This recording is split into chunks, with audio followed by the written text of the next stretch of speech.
The papers are returned for the following reasons.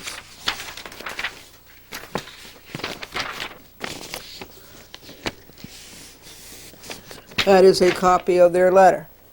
First of all, Glendora makes a note, tender loving care. You have almost ruined our papers twice. Both times you sent back our papers, the post office had to repackage the papers. You do not package these papers carefully. Hi, Rusty. Enough. Go to the post office and get a priority mail carton.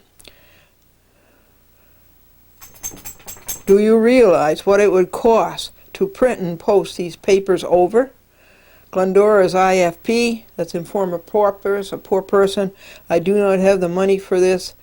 Point is, if you send the papers back again, wrap them securely to withstand the trip. February 25th, 2001, Anno Domini, White Plains, New York, yours in truth, Glendora.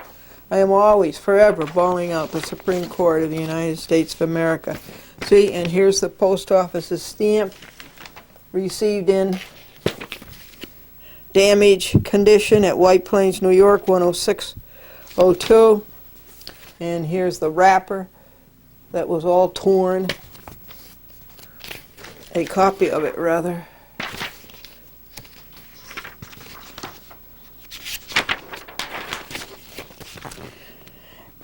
Says the clerk, no notarized affidavit or declaration of indice is attached. Rule 19, you may use the enclosed form. And the answer to that is that my declaration is there plainly and pellucidly. I was declared IFP in the United States District Court. I was declared IFP in the United States Court of Appeals. Ergo, therefore, and wherefore, I am IFP in the United States Supreme Court. Either you are wrong or the other two courts are wrong. It cannot be both ways. It is res judicata. It is collateral estoppel. And there's nothing you can do about it. Take it before the judges. And then the Supreme Court says, please submit cleaner orders without statements made in between lines and on the sides in the appendix in your petition. Answer from us. There are no interlinears and no marginalia on the orders in the appendix. You were looking in the wrong place. Try again. The orders are clean, even though written by dirty clerks impersonating judges. Supreme Court of the United States writes, you must also serve the Solicitor General and provide this office with proof of service. And we say, you are right. We forgot to serve the Solicitor General, so we had copies made today, February 26, and served them. We certainly want the Solicitor General to know how bad Edgardo Ramos is, and fire him instantly. And the proof of service is affixed here too. Supreme Court says, please correct and resubmit as soon as possible unless the petition is received by this office in corrected form within 36 days of the date of this letter. The petition will not be filed. Our answer, we have worked on it a half hour per day, every day since it arrived here, brutally damaged February 22nd, George Washington's birthday. Now stop harassing us. This is frivolous, vexatious, and harassing. We were harassed by the cheater, United States District Court, for something that we did not do. We got no justice for the crime against us. Nobody is paying attention to the big issues. This is all penumbra and no core. So far, we have not been before an Article III judge, and we have a constitutional right to an Article III judge. The clerks are obstructing justice. Franklin's motion and declaration for IFP came back from you all tattered and torn. We patched it up as best we could. Please stop damaging our papers. They cost too much to do over.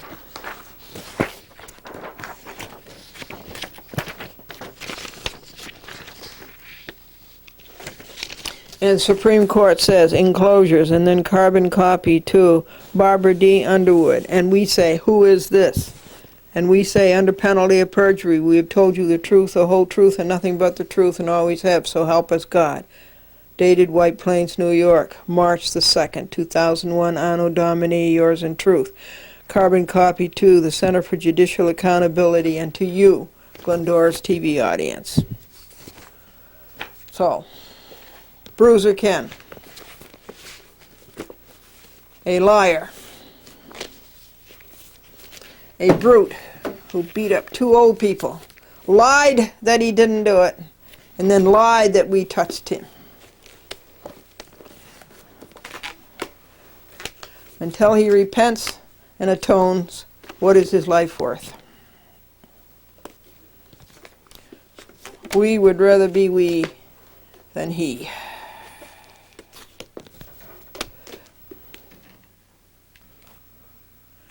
Folks, we have to call your attention to John P. de Blasio, a Supreme Court quote-unquote judge, County of Westchester, State of New York, the Glendora caught cheating and reported to you in full what his cheat was. And it took pages and pages and pages and days and days and days. I think it was on the TV for weeks. And then Gannett caught him cheating.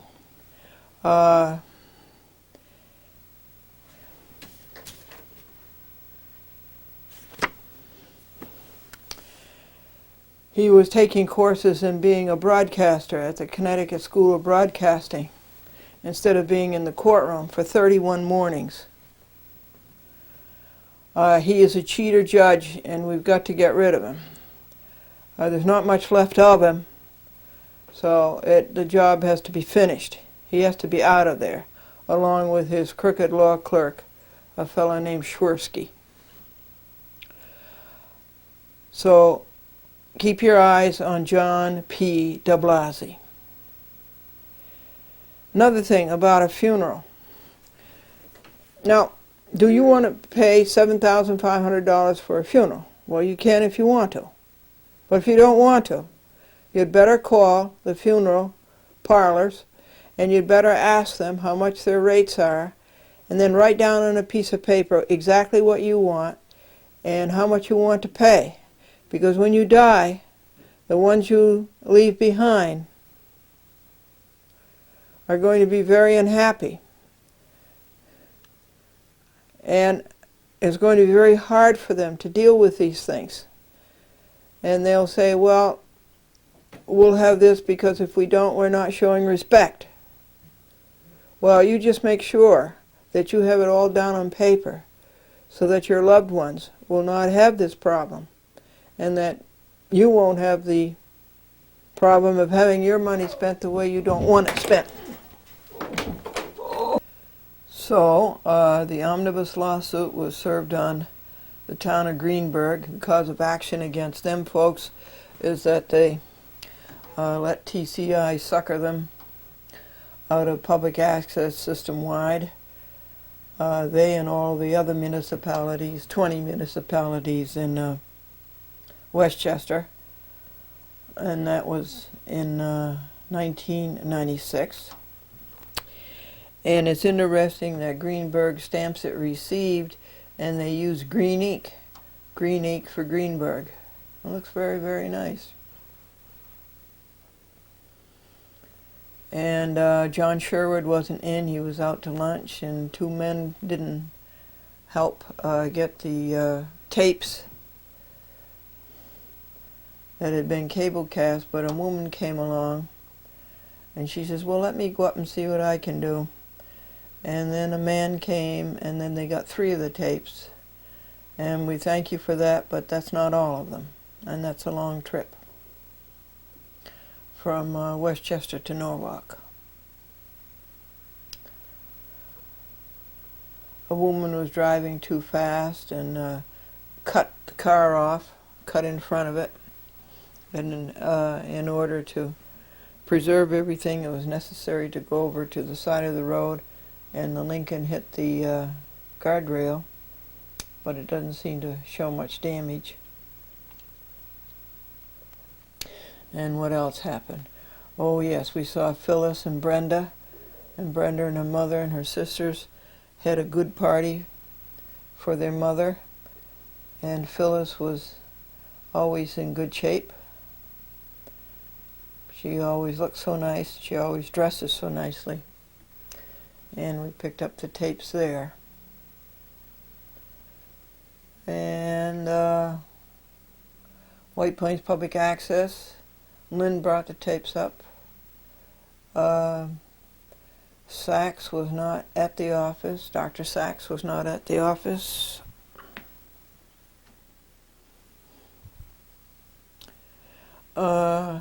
It was necessary to purchase 21 VHS tapes at the 99-cent store, $1 a piece.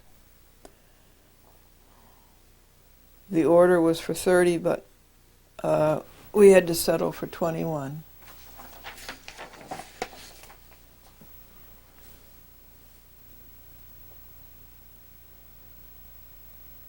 The in-mail looks terrible. It's this big. And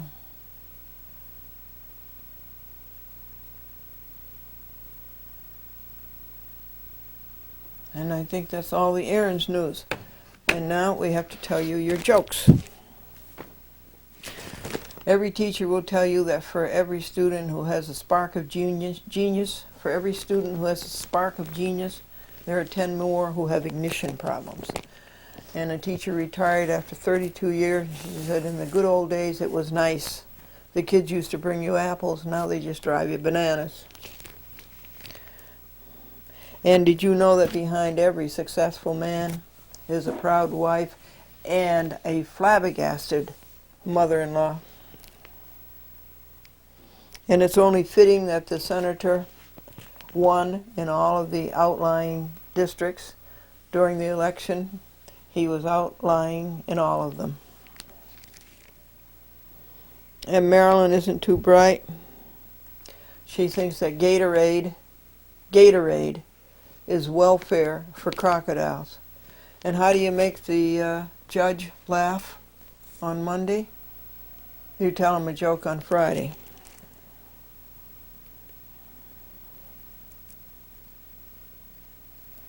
Peter says his son is not too bright. He took a group of friends to the movies because the sign outside said 18 and under not admitted.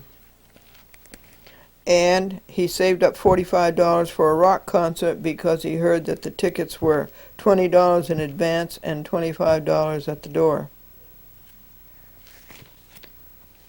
So all of the reports to you are up to date, and this is Friday night, and it's around 11 p.m. on the good year 2001, the good month of March. You know that spring is going to be here within a week, just a little over a week, and it's March the 9th.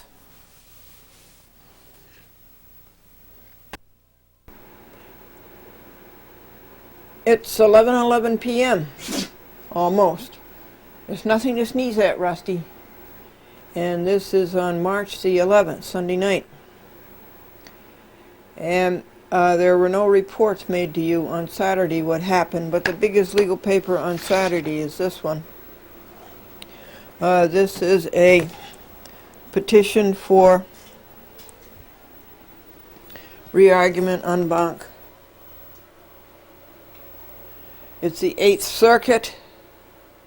The case is Glendora versus the New York Law Journal. Bruce Wasserstein.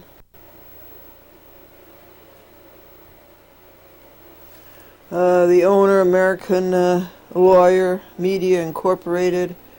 Publisher, George M. DeLahaye, or editor. And Long Island editor, Lee Jones, and Julia C. Mead, who wrote a whole bunch of stuff, all in favor of Cablevision and all against public access in Glendora, and you know why. And the defendants and the appellees have never appeared nor defended themselves, and Glendora wins. Their addresses are on page 69 of the complaint. And this is Opus 548 and written on March 7, 2001, Anno Domini. And so here is the judgment. Now this is it. This is what I spent 356 hours on at a cost of $1,736.41. And this is what I get. This one paragraph.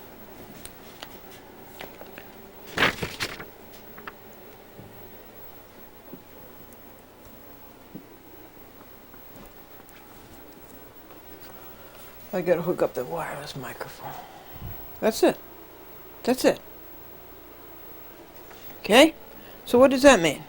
It means they're not doing their job. It means they're using the courts for their own interest to protect themselves and not to protect you, the public. And what does that mean? They're cheaters. This is the Eighth Circuit. Now, this court has reviewed the original file of the United States District Court. It is ordered by the court that the judgment of the District Court is summarily affirmed. See Eighth Circuit Rule 47A. Who cares about Eighth Circuit Rule? And so Glendora says about this is a nullity. It's dated February 27th. An order has to be signed by a judge. Indeed, in this case, an order has to be signed by 3 judges.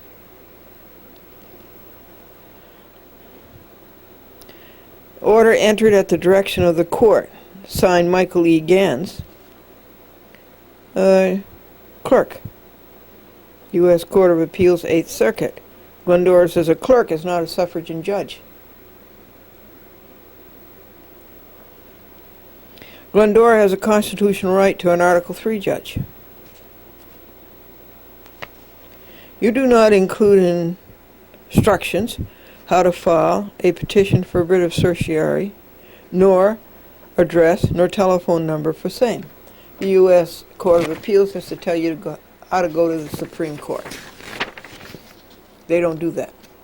The Eighth Circuit did not do that. And here is a cover letter with it. And it says, Dear Counsel, well, Glendora is not counsel, Glendora is pro se. And Glendora does not want to be insulted and called a counsel or a lawyer. Encloses a copy of the dispositive order in the referenced appeal. Please note that Federal Rules of Appellate Procedure 40 of the Federal Rules of Appellate Procedure, repeat, requires any petition for rehearing to be filed within 14 days after entry of judgment. This court strictly enforces the 14-day period. No grace period for mailing is granted. A petition for rehearing or a motion for an extension of time must be filed with the clerk's office within the 14-day period. And yes, Glendora says no grace period. Yes, the court is entirely graceless. And it's Gestapo. And you don't state when the entry of judgment is. And how do you know how long the post office takes? If they said that it has to be postmarked 14 days from the date of the order or the judgment, that's reasonable. Even then, it's too short a time, because they don't count the 3 days it takes for their letter to get here after the order's been dated. So they're very, these courts are so stupid. These United States federal courts, the people in them, the clerks, the magistrates, the judges, they're all so stupid. They're just plain stupid.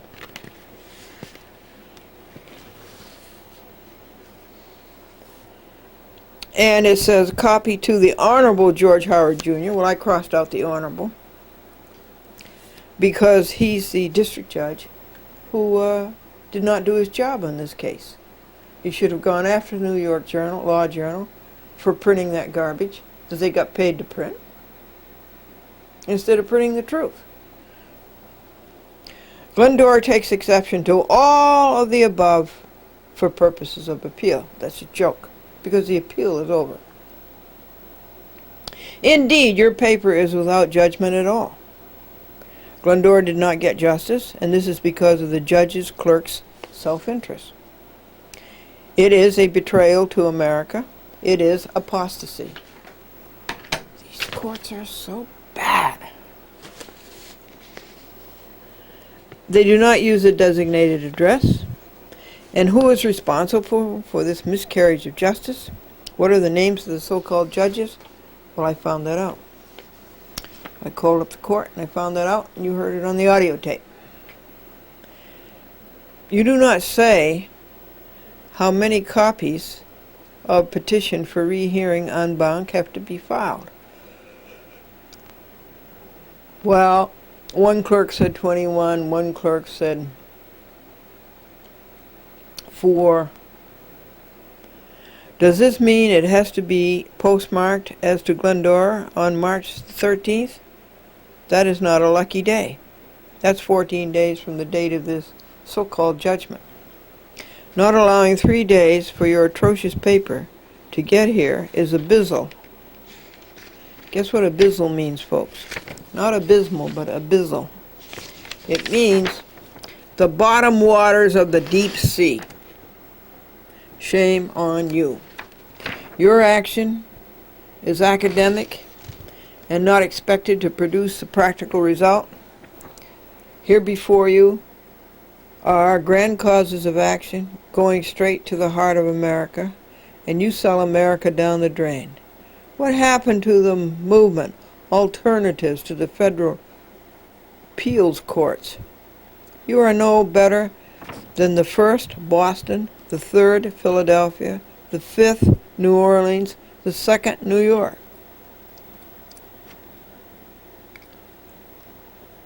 The public courts have been stolen from us. Default judgment. Not one defendant appeared, and you condone that. And you think you can get away with that? You just plainly cannot.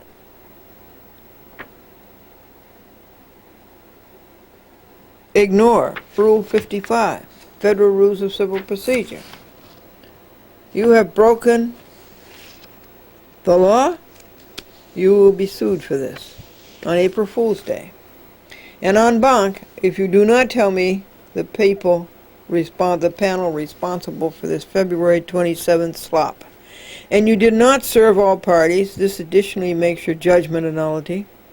You give Glendora only 2 days to answer. You, of course, are afraid of the New York Law Journal. You are afraid of all of Wasserstein's money. Here, you should be protecting America. Instead, you protect yourselves. You have turned your backs on the grand cause. You did not rule on the merits. Just like coward Howard. You did not rule on the merits. The cause will have to be brought again, and taxpayers, you folks, must throw away their hard-earned money. Glendora never got her day in court. Infra is the oath you double-crossed. Now these judges have to take this oath. I do solemnly swear that I will administer justice without respect to persons, and do equal right to the poor and to the rich, and that I will faithfully and impartially discharge and perform all the duties incumbent upon me as judge under the Constitution and laws of the United States, so help me God. Can you believe these liars would take an oath like that and betray it every single day of their lives? Also, you had to take this oath.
to the same, that I take this obligation freely, without any mental reservation or purpose of evasion, and that I will well and faithfully discharge the duties of the office on which I am about to enter. So help me God. What apostasy! The language of the Constitution, Glendora says, is very plain. Your behavior is below the standard for an Article III judge. You have no business on the bench. You reviewed the record in the district court. Well, did you read the appellant's brief?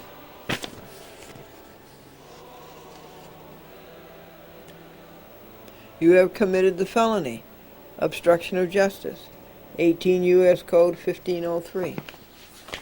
Remember that. Obstruction of justice. That's what these judges do. There goes the dream of the Supreme. Canon 2A. A judge shall respect and comply with the law and shall. Now, how's that applied to default judgment, Rule 55? And shall act at all times in a manner that promotes public confidence in the integrity and impartiality of the judiciary. What a joke. What a joke. Yuck. You should be impeached, tried, and convicted and removed. And a copy of this went to the Administration Office of the U.S. Courts. That's L. Leonidas Ralph Meekum, who's just as bad as the rest of them, to the U.S. Senate Committee on the Judiciary, and to the U.S. House Committee on the Judiciary. Taxpayers, that's you folks, deserve better judges for their money. We deserve judges who can behave properly and protect our rights guaranteed by the U.S. Constitution and by the New York State Constitution. These judges should be discharged. Glendora should file bills of impeachment. They ignore Congress's laws. Article 1, Section 2, Clause 5, U.S. Constitution. Congress can do that. Court time costs the taxpayers $1,750 an hour. This comes from Specialized Plating versus Federal Environmental. Now regard how these judges squander it. They must be replaced. American courts are becoming despised. Access to the courts must be adequate, effective, and meaningful. These people have failed.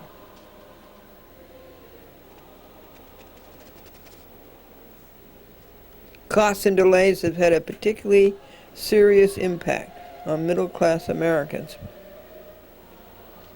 In Chairman Biden's word, for the middle class of this country, the courthouse door is rapidly being slammed shut.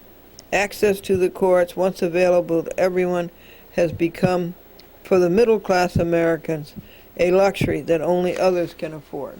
Indeed. So what are you going to do about it?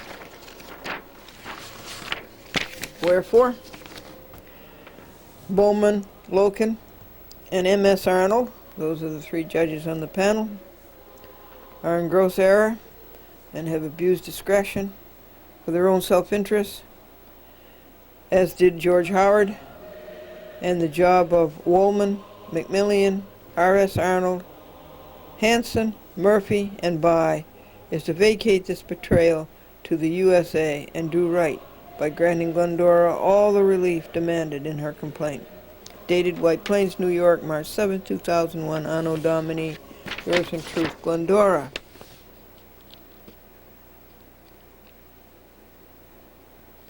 Now also from the Eighth Circuit, I have another case there. That's Galgano versus James Dolan. And Texaco and Bijur. Well, I won the Texaco Bijur thing. Texaco is dissolved. There is no more Texaco, and Bijur quit. So that's a complete victory.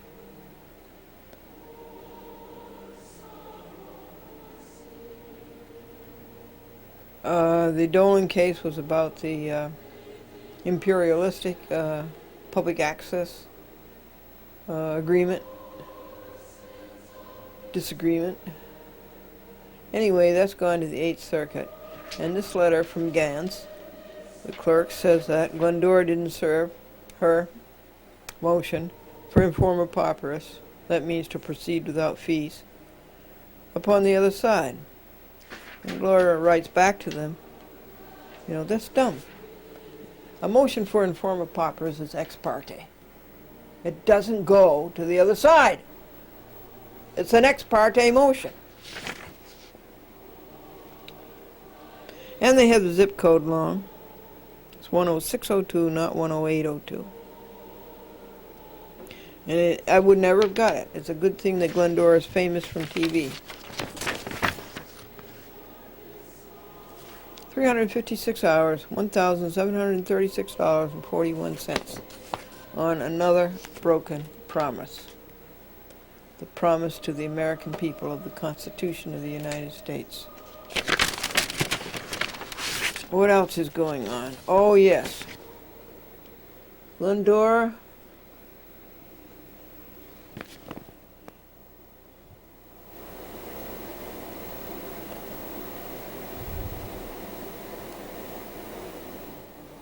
versus Mark D. Fox.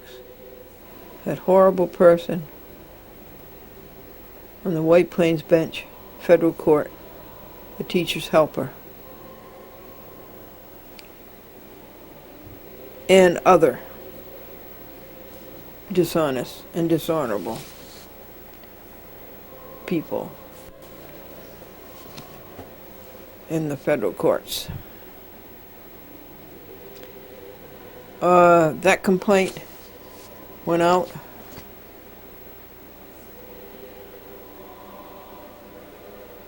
on the day it should have gone out. What day was that?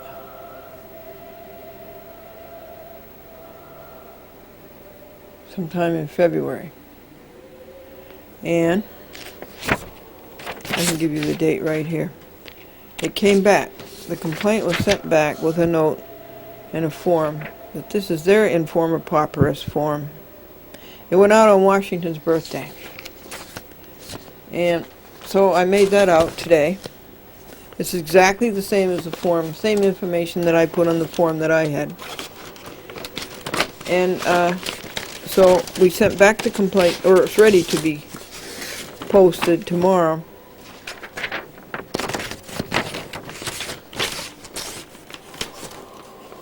And I sent back this IFP form. Have you ever seen the IFP form? Well, you put the number, the name of the case, short form, Glendora versus Mark D. Fox et al., defendants. And I, Glendora, declare that I am the petitioner, plaintiff above, and that I am entitled to the relief sought in the complaint. Indeed I am. And are you currently incarcerated? No. Are you currently employed? No. State your last employment. 1983, MCI Telecommunications, $100 for 2 or 3 days. Have you received any income from business, profession, or other self-employment? No. Past 3 months. Past 12 months. Rent payments, interest, or dividends? Yes. I get $9 a year in stock dividends. I only sue companies. I only buy stock in companies I sue. Pensions, annuities, or life insurance payments? No. Disability? No. Gifts? No. Any other sources? Social Security, $5.26 a month.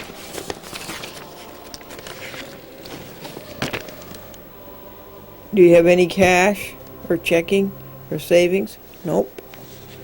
Do you own any real estate, stocks, bonds? Yes, I own stocks. 1980 Lincoln, $200. Video equipment, $500. Stocks, $900. Household, $500. Clothing, 0. Dependents, none. I declare under penalty of perjury that the above information is true and correct. Glendora says yes. March the 11th, 2001, Anno Domini. And that's an informer pauperis form, and that's Title 28 U.S. Code 1915. Also, if you're informer pauperis, the United States Marshal has to serve your summons and complaint for you. What else is there? Well, there's jokes. Current legal papers. Charles Dolan, keeping a daily account of his law-breaking, getting ready for memorandum number 15 to the Delaware court, and shareholder mailing number 12. What else is going on? The public file. Today, while the clothes were washing, I called 411 to get the telephone numbers of the least access. People inquired about least access. That's another phony list, just like the shareholders list.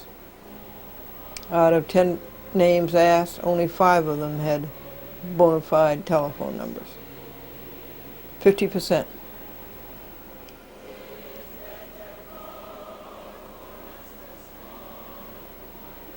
What else is going on? There are 8 legal papers today. Oh yeah. Those crazy Cablevision public access agreements. Dolan's empire, and Dolan acting like Napoleon. That took an hour and a half, and they aren't done yet. The refile. I went through volumes 55, 54, and 53 of Bruiser Ken, looking for complaints. These complaints were taken to the United States District Court or other courts and not adjudicated on the merits. In other words, the people didn't do their job. And so they have to be filed over again. If your complaint is not adjudicated on the merits, then you file it again. So there's a whole bunch of refiles. Glendora versus Conway, Glendora versus Pinkerton, Glendora versus Sweet, that horrible man. Robert S. Sweet. What a failure.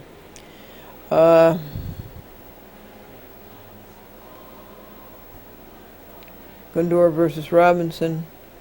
Whole bunch of them. And I'm considering whether it's foolish to file the suits in the courts, because the courts are just hopelessly bad. And I've tried them all over the country, haven't I? And so let's try 372 complaints. These are good. They go up on the internet so people can see how bad these judges have behaved, how badly they've behaved. And they go to Washington, D.C. in their personnel files. So we might think of doing 372 complaints.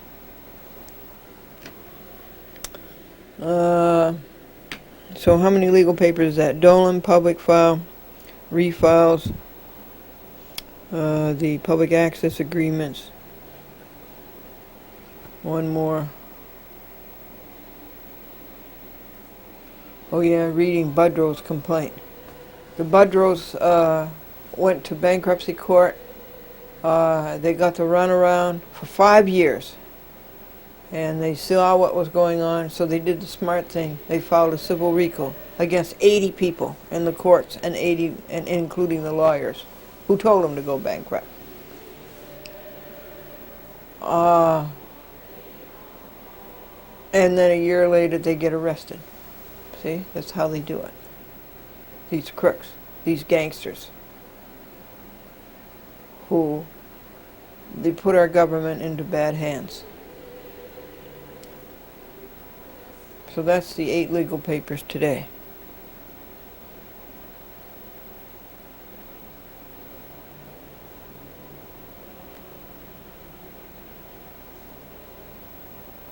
And plus church today, Sunday. And next Sunday is the ushers' dinner. They're going to put on a dinner for the congregation.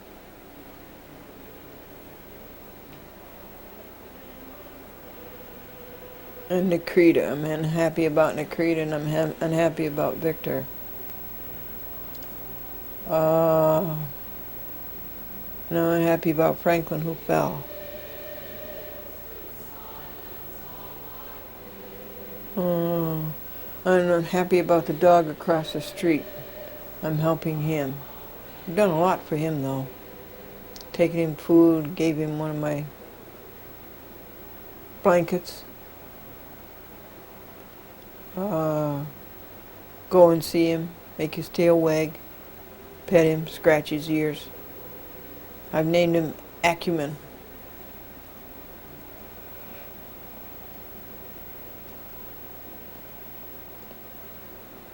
Okay, I made out the Queen's Public Access TV renewal. Did the file paginating hours and dollars for these 11 lawsuits that are currently going on Charles Dolan. The omnibus lawsuit where I took 45 judges to court for breaking the laws. Glendora versus Gerald S. Levin. Glendora versus Kasari. Glendora versus the New York Law Journal. Glendora versus the New York City Parking Violations Bureau. Glendora versus Neanderthal, New York State Court Officer number 1763. Glendora versus Public Access in the District of Columbia. Glendora versus Gulf Oil Limited Partnership. Glendora versus Edward Everett. The City of New Rochelle. O'Rourke and Kelly, 2 bad cops in New Rochelle. Philbin, New York State Motor Vehicles Department. Jackson is director. And Glendora versus Bruiser Ken.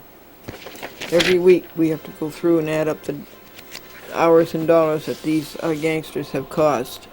Levin, 139.5 hours and $484.45.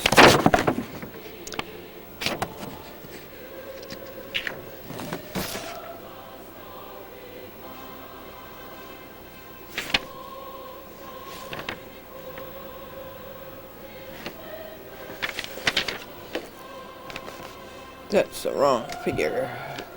Not the one I read you, but the one I just saw here. Kasari.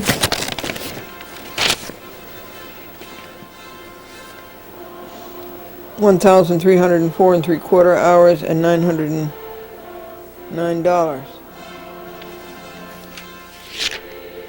New York Law Journal, 363.5 hours, $1,799.91. New York City Parking Violations Bureau, 287.5 hours, $616.94.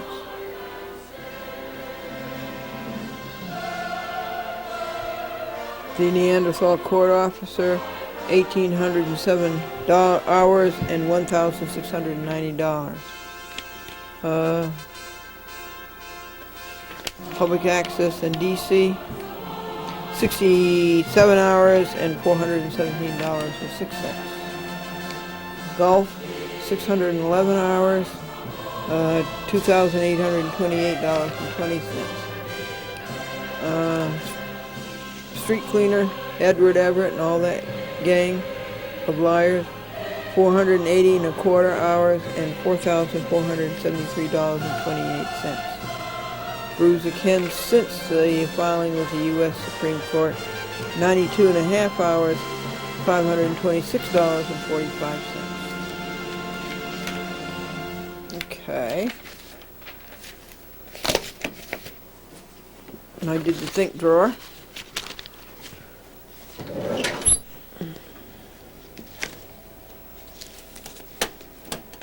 Now let's tell you some jokes.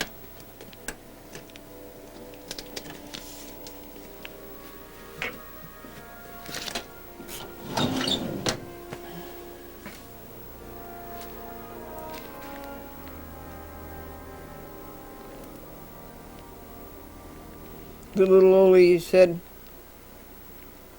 to the travel agent, how long does it take to fly to Buffalo? The travel agent says, just a minute. And the lady says, oh, that's good. Last time it took 3 hours. That's not bad. And Gloria told her husband that they should move into a more expensive apartment. And her husband says, well, don't worry, dear. The landlord's going to raise the rent on this one.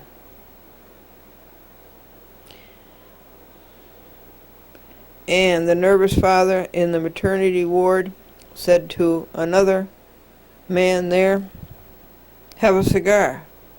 And the man said, oh, thanks. Is it a boy or a girl? And the nervous new father says, I don't know one cigar from another.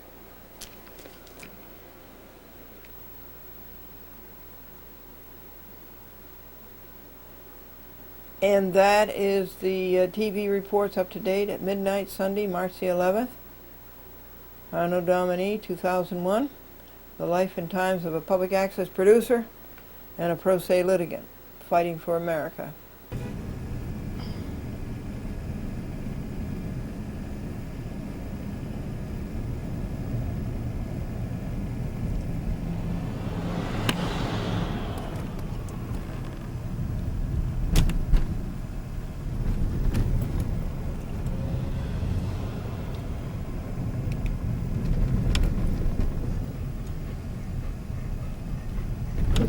So, folks, it's 1 o'clock in the afternoon on March the 12th, Monday.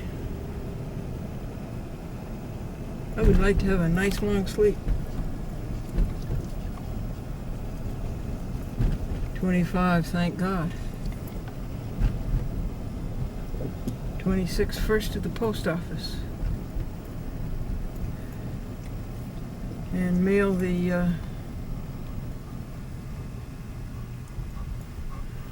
informer paupers to Utah, Salt Lake City, on Glendora versus Mark D. Fox.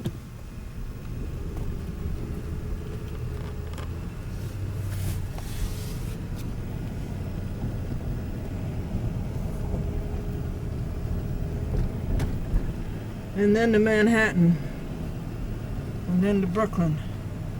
One of those is enough to kill you.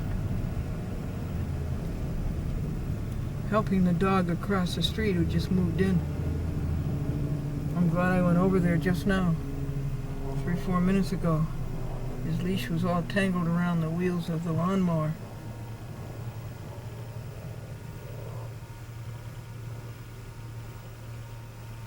And I fed him some vegetarian bacon. And it's spring. Yes, it's spring. For a day. For a day, it's spring. You can feel it, folks. You can feel that spring is coming. There's a big rock. Great big rock. Big hill.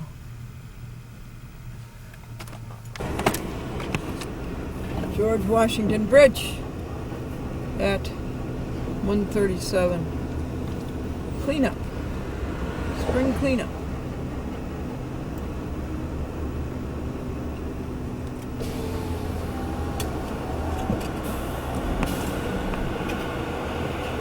Rusty has his head out the window.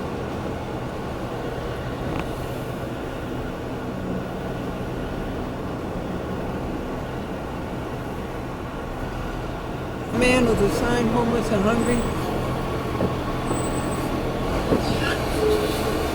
He put out his green cup to catch change. And I put in a $5 bill. Thank you, Franklin.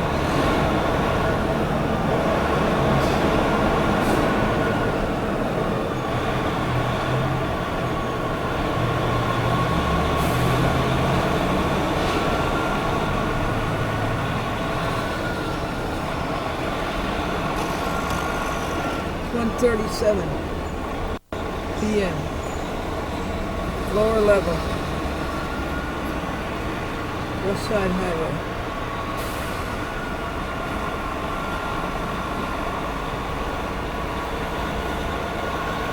No tolls.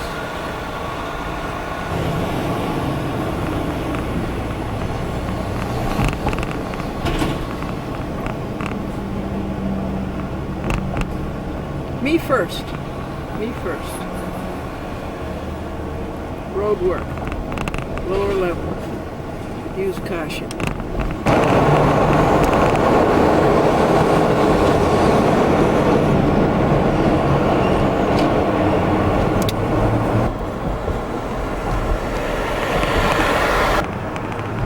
Good deed every day. $5. Thank you, Franklin. What are we going to do to help him?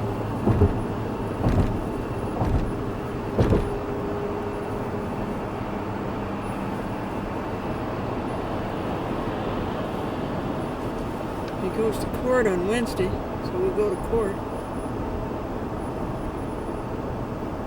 Go see him Thursday. Asked to see him when he's in court. Buffalo, New York. That's New Jersey across the Hudson. We're coming into the new Donald Trump apartment houses over here in New York.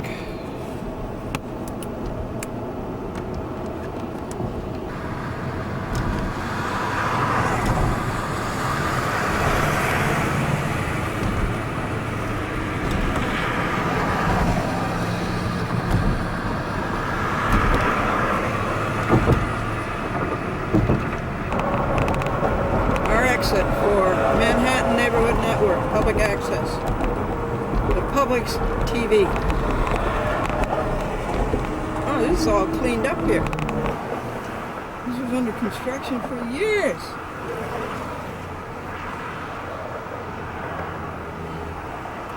It's 1:55. I'll take Westchester any day. Yes, where Dan Rather comes from. On the morning show, I guess, if they still have it. It's an old barn. And the boats used to come off the Hudson from New Jersey. And deliver to this barn. Is over. Melissa's gone upstairs in the scheduling. They don't have the labels ready. What made the trip interesting was Anthony, the executive director, and he said he always respected what I did, how I see the people, Cablevision, and they even put the program back on.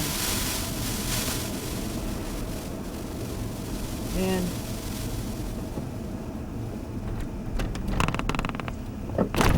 he doesn't agree with Tom Rogers that in 3 or 4 years there will only be one cable company. He says Time Warner will never leave Manhattan. Okay.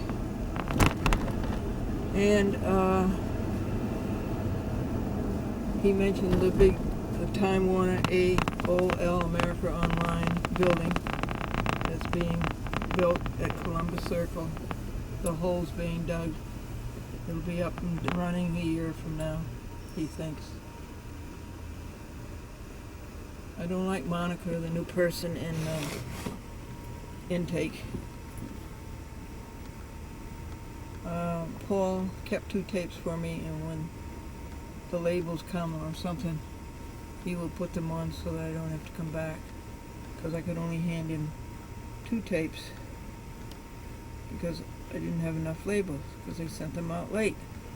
They send them out later and later and later every quarter. Anthony is a vegetarian for 27 years also. I took Rusty for a walk.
Anthony is a vegetarian for 27 years also.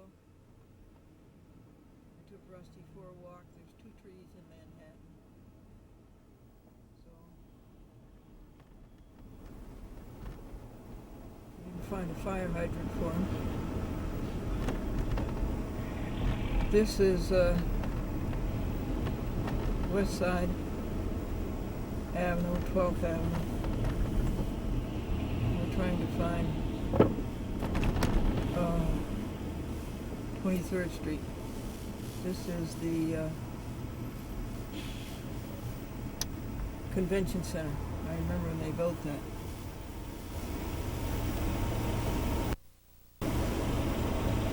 So one of them is done, folks, and I'm still alive. Next to Brooklyn.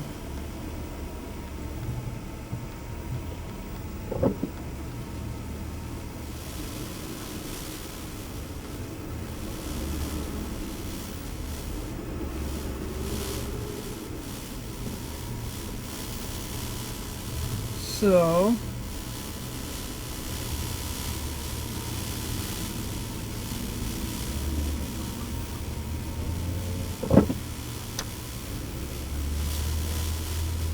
Convention Center. On the way to Brooklyn. Okay, we got through the mess at the Convention Center.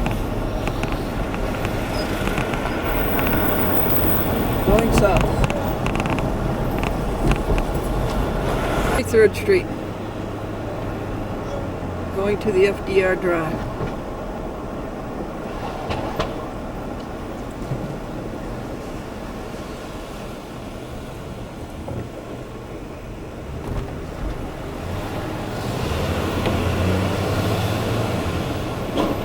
That wasn't 12, it was. It used to be 12. West End Avenue.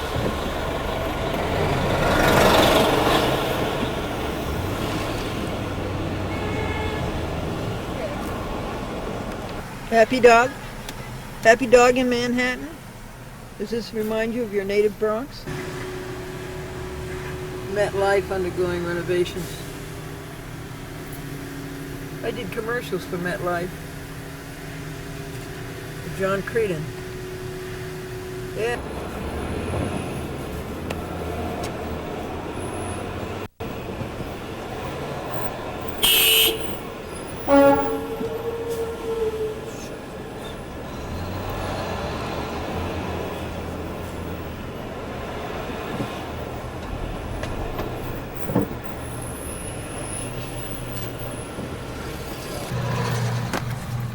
So is the camera.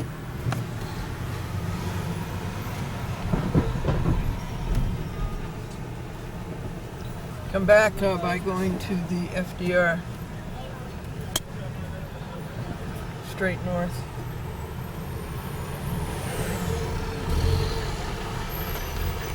This is where Charles Dolan started out with Sterling Manhattan Cable TV. And it was ruined, and he had to sell it to Time Warner. Had to sell it to Time. There was no Time Warner then. 120 East 23rd Street. And that's where Manhattan Public Access used to be. And they just threw a cable out the window, I guess, to get public access. And took it in the building next to Manhattan Cable TV. I started on Manhattan Cable TV in 1972. No, wait a second. 74, I guess. And so cute when he sits up in the seat. I bring his 2 blankets. He sits up in the seat, watches everybody. Pretty soon he'll be driving.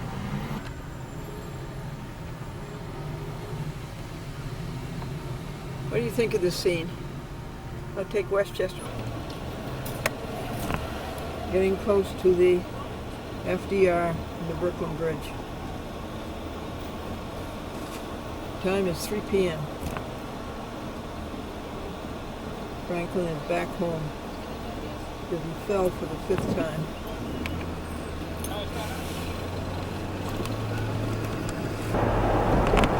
FDR going south.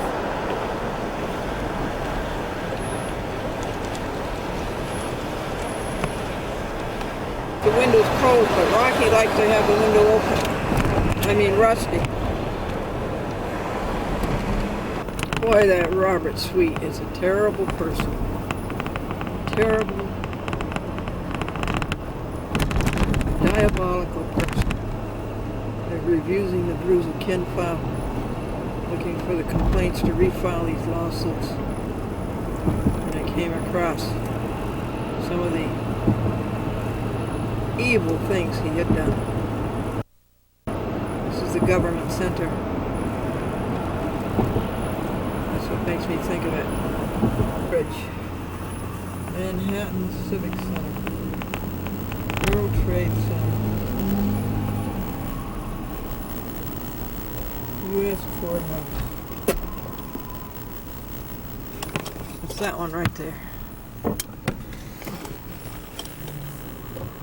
26 floors of injustice and thievery and gangsterism.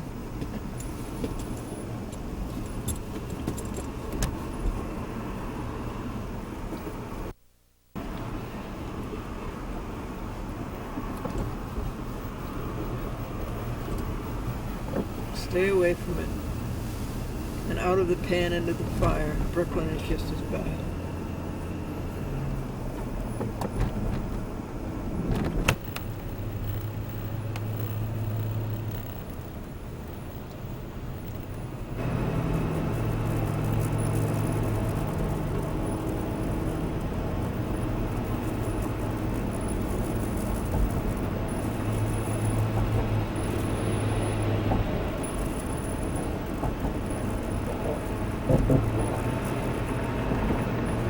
Mayor Koch walking over the Brooklyn Bridge.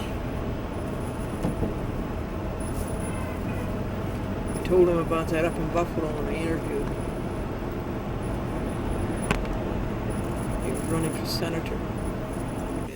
Franklin and I. Because we were beat up by a bum, an insane Pinkerton in the Brooklyn courthouse. And we did what every American should do. We sued him and all of his accomplices. And what happens when you sue one of these gangsters who's taken over our government? What happens? You get arrested. Okay.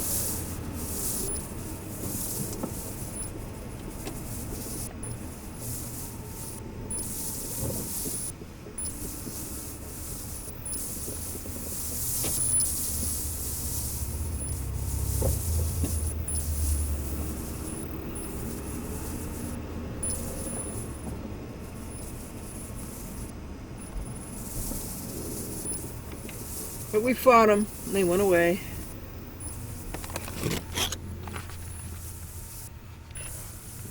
Tillery Street, Adam Street, headed for Flatbush,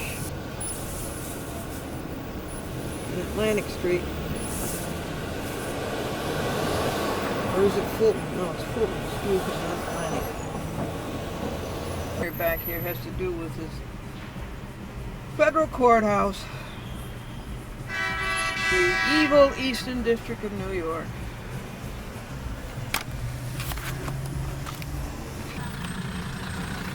That's our landmark, the great big spire for Brooklyn Public Act. Domingo Martin was wrong about not taking the two specials. The two specials are about Raji. And that's a Brooklyn judge that the public should know about. And he insists upon a local Brooklyn sponsor. And I don't think that he has any legal basis for that. In fact, that's what I sued Gerald Levin on.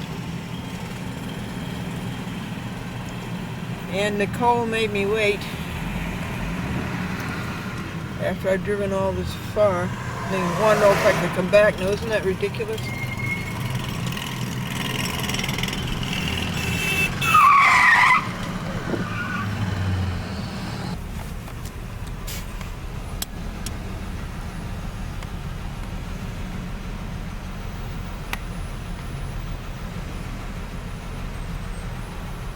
He had a bad mother.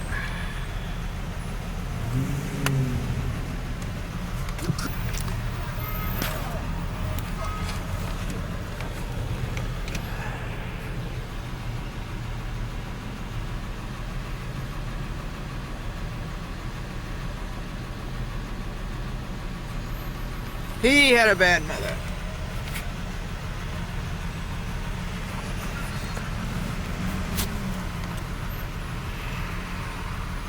I fear is the new courthouse for the Eastern District of New York.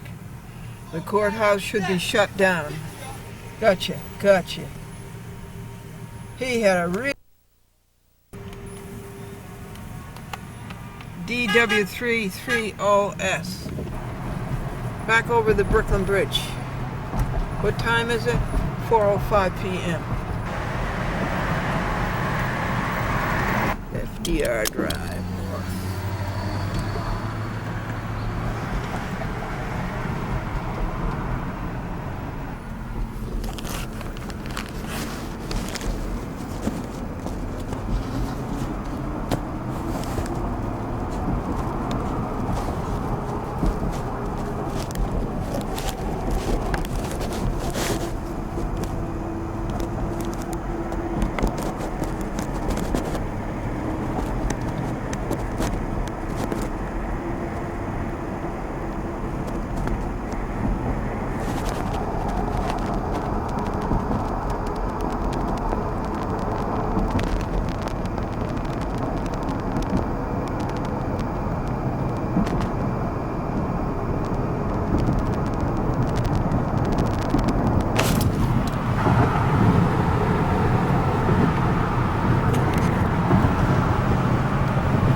There's Brooklyn over there.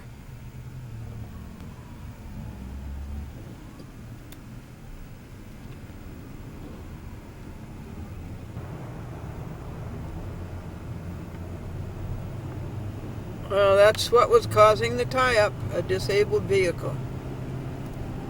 Narrow Bridge, 59th Street. Roosevelt Island, another tie-up. Municipal asphalt plant.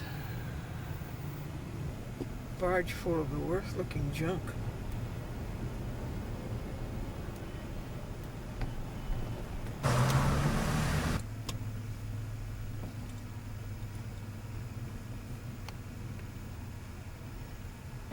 Guess what the tie-up was? There was an accident on the south side of the FDR, and the people on the north side were rubbernecking. That's what caused the slow up. Do you know how to go from Westchester to Brooklyn without a toll? Okay. Do you know?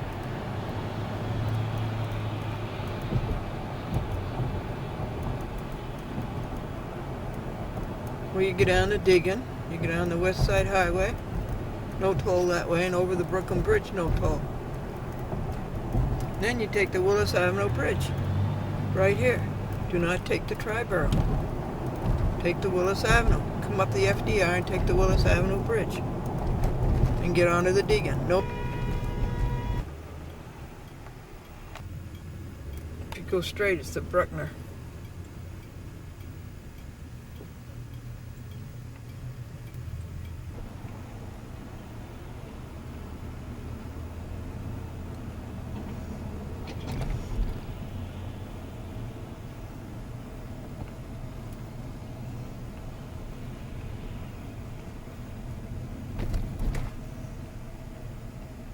Here we are, 230th Street. You remember that?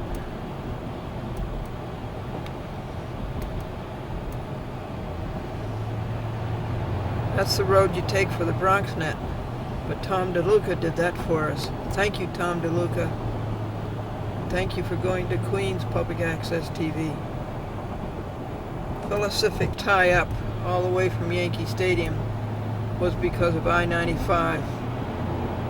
And that was the ramp on that was just double tie-up.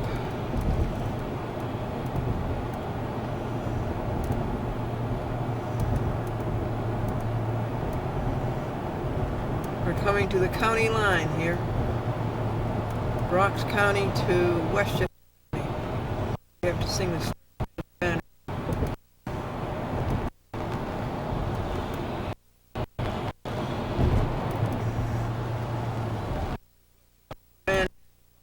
New York, 33rd Street.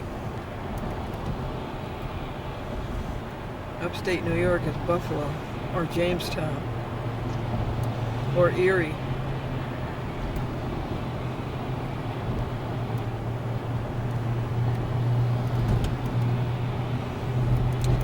Now we're going to Westchester County.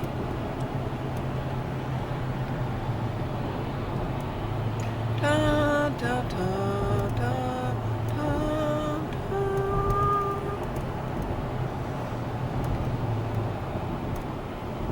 McLean Avenue. Yonkers.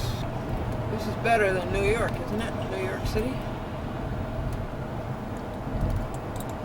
I'll take Westchester any day.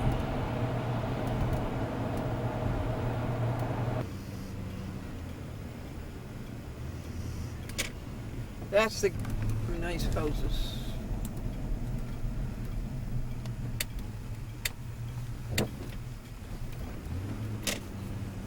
Like to look at nice houses. These aren't so great.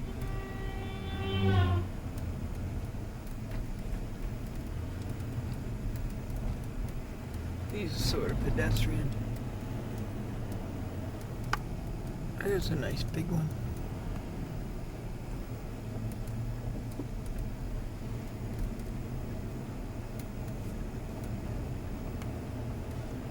Better Homes and Garden.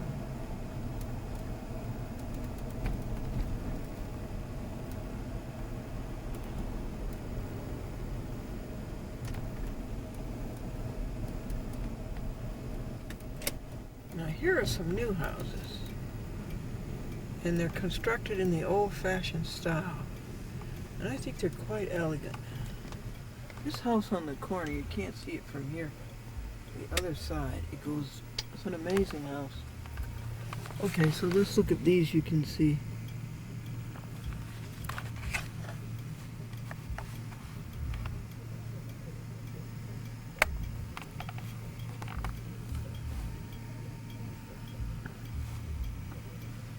it's really a nice house.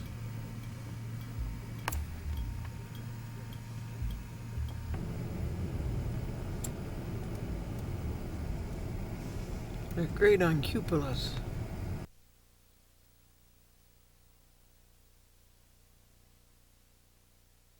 Section 1964C. And the Mukasey paper is a civil RICO. It's an enterprise. Its motive is money. It's extortion. It is concealment of facts and information. It is robbery. They act unlawfully, intentionally, and with specific intent to deceive in order to cause financial gain to themselves and detriment to the public. They defraud, they scheme, they commit mail fraud. 18 U.S. Code Section 1341. They scheme, it is unjust enrichment, it is civil conspiracy. They agree and conspire together to devise a plan of deceit and deception. Griese and Mukasey, civil RICO.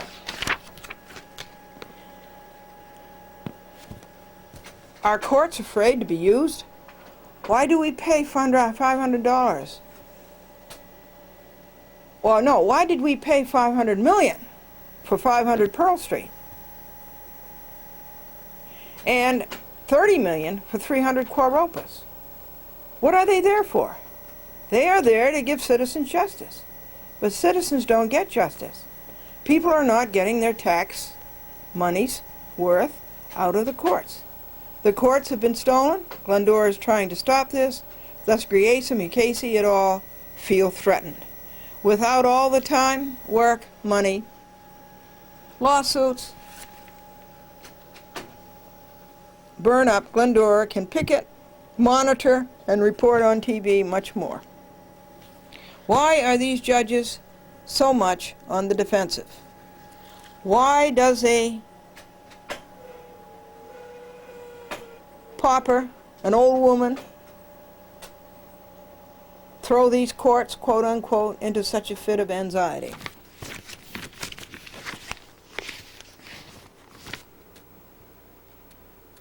Glendora sued Griese on January 4, 2001. On February 4, 2001, Mukasey writes his spite and malice order, quote unquote. It is First Amendment retaliation, Title 42 U.S. Code Section 1983, and conspiracy, Section 1985. What are you going to do about Glendora versus Philbin et al., another illegal transfer from the United States District Court, Philadelphia? Again, Glendora opposed that transfer vehemently. It is not her fault. It was transferred. She did not file it in the Southern District of New York. She will never file anything in the Southern District of New York or the Eastern District of New York. They are useless courts. Glendora knows, and you know she knows. And Glendora is in a position to tell. I'm telling you right now. You, the all-important public. Both the Mukasey order, quote unquote, and the Griese order, quote unquote, attest Glendora cannot get justice in the Southern District of New York. The transfer is not in the interest of justice. Transfer is a nullity. Mukasey and Griese papers exude bias and prejudice and self-interest. The same applies to Jones, McMahon, Bryant, Rakoff, Fox, Connor, Parker. There is no justice in any of them. Glendora cannot get justice in the Southern District of New York. A transfer has to be in the interest of justice. Griese wants Glendora out because he is embarrassed, making up phony reasons to dismiss. We're on page 46. What Griese and Mukasey write is more dictum. They have no legal basis. They have no factual basis. Plea bargain, Glendora will not sue Griese anymore, and she will give Mukasey immunity. These sinners use the courts to protect themselves. The courts are there to protect you, the public. But you're not ever going to get any protection from the courts. The public's courts have been stolen. What has happened to my lawsuit? Glendora versus New York City Parking Violations Bureau et al. Mukasey does not even mention it. If these judges would only do their job and give Glendora justice, she would have plenty of money to pay filing fees. Glendora cannot be fined $500 for filing a lawsuit she did not file in the Southern District of New York. Defendants never defended. In a way, it is a good idea not to file any more lawsuits. The courts are useless. They do not do their job. The printing and postage costs are horrible. The labor and time is Herculean. R. Glendora should not pay any fine at all, not even 5 cents. Second, Glendora does not have $500. Griesa should find a better way to deal with his anxiety. Congress made no law. You cannot sue a judge. When a judge violates a law, like anybody else, he or she has to be sued. And judges are not immune. Post-bellum Civil War, judges lost the battle for immunity. 42 U.S. Code, Section 1983, page 49. Impartial and fair, a juror has to be. And here, the examiners of jurors cannot be impartial and fair. They have no motion before them. Defendants have never appeared. They have not even heard a case against Glendora. Just on their own, they attack plaintiff's abuse of power. They attack plaintiff, abuse of power by egocentricity, traitorship, and selfishness. Why would Griesa thwart court process? One receives a complaint, one answers it. One defends oneself. This is not a meritorious order. It is frivolous. They have to get people's respect the old-fashioned way. Earn it. In addition to robbing Glendora of $500 and robbing her of a right to petition a government, Mukasey, Griesa are trying to rob Glendora of her case.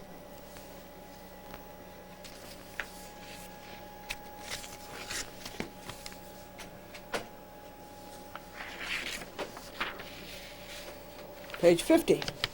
If Griesa does not want to be sued, then stop breaking the law. Enforce the law. The solution is not to beat up on a poor, impoverished old woman. You should be ashamed of making the courts such a flop. You have to live with yourselves. Glendora does not. Since when is denial of due process a frivolous claim? Since when is civil recall, 1964C, a frivolous claim? Why does a judge have no judgment? Maybe America is not important to you, but it is to us. Franklin was in D-Day, June 6th, to Victory in Europe Day. Normandy to Weimar. Page 51.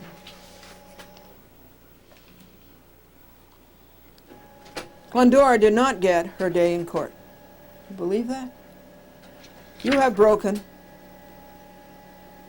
so many laws. You are worse than the defendants. Rule 60B motion stops the clock on 30 days to appeal.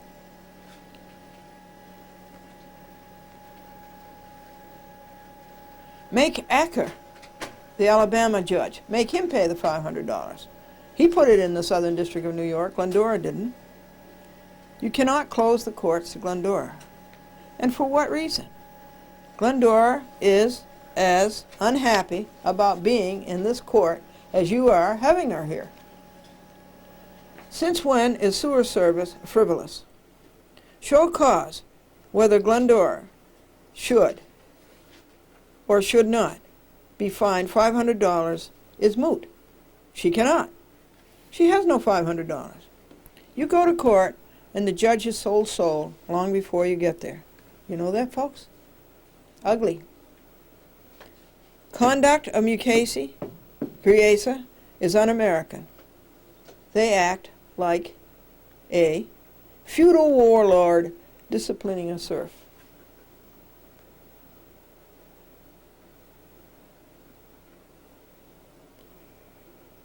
It is no wonder public confidence in the courts is zapped. Here is the oath Mukasey and Griesa took. Listen to this oath.